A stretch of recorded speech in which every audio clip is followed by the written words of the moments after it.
الله الرحمن الرحيم عن ابن عمر رضي الله تعالى عنهما قال رسول الله صلى الله عليه وسلم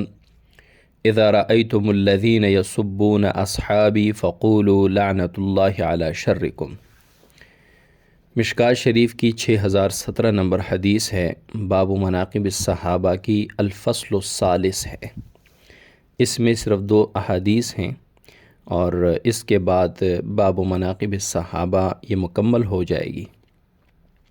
حضرت عبداللہ ابن عمر رضی اللہ تعالیٰ عنہ اس حدیث کے راوی ہیں، فرماتے ہیں کہ رسول اللہ صلی اللہ علیہ وسلم نے فرمایا، اذا رأیتم الذین یسبون اصحابی، جب تم دیکھو ان لوگوں کو جو میرے صحابہ کو برا بھلا کہتے ہوں، ای ابصرتم، یعنی جب تم آنکھ سے دیکھو ان لوگوں کو جو میرے صحابہ کو برا بھلا کہتے ہوں، گالیاں دیتے ہوں، فقولوا، تو کہو، لعنت اللہ علی شرکم، اللہ کی لعنت ہو علی شرکم، تمہارے شر پر۔ اب رسول اللہ صلی اللہ علیہ وسلم نے ایک حدیث میں لعنت سے منع فرمایا ہے، تو مسئلہ یہ ہے کہ کسی خاص معین شخص پر آپ لعنت نہیں کہہ سکتے،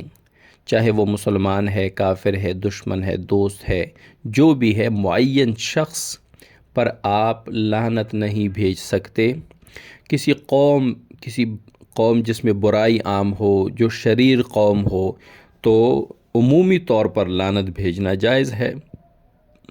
کفار پر اللہ کی لعنت ہو۔ اور اسی طرح جس کافر کی موت یقینی ہو کفر پر،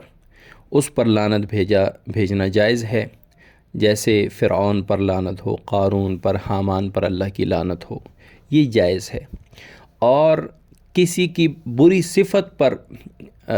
آپ لعنت بھیجنا جائز ہے، کہ جیسے یہاں پہ آپ صلی اللہ علیہ وسلم فرماتے ہیں، لعنت اللہ علی شرکم، آپ کی شر پر، تمہاری شر پر اللہ کی لعنت ہو، یعنی یہ کہا کرو۔ یہ زیادہ قرین احتیاط ہے۔ اب ہے تو ایسے، حقیقت تو یہ ہے کہ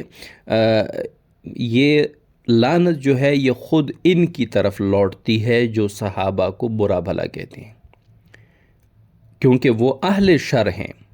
تو شر مراد لیا ہے یہاں پہ، اور یہ لعنت لوٹتی ہے اہل شر کی طرف جو خود برا بھلا کہنے والے ہیں۔ تو آپ صلی اللہ علیہ وسلم نے اس میں صحابہ کی ایک شان بیان کی، اور صحابہ کے ساتھ رسول اللہ صلی اللہ علیہ وسلم کی محبت کا اندازہ لگائیے کہ آپ صلی اللہ علیہ وسلم اپنے صحابہ کے بارے میں اتنے سخت تھے۔ فرمایا کہ جب تم میرے صحابہ کو برا بھلا کہنے والوں کو دیکھو تو کہو، لعنت اللہ علی شرکم، تمہارے شر پر اللہ کی لعنت ہو۔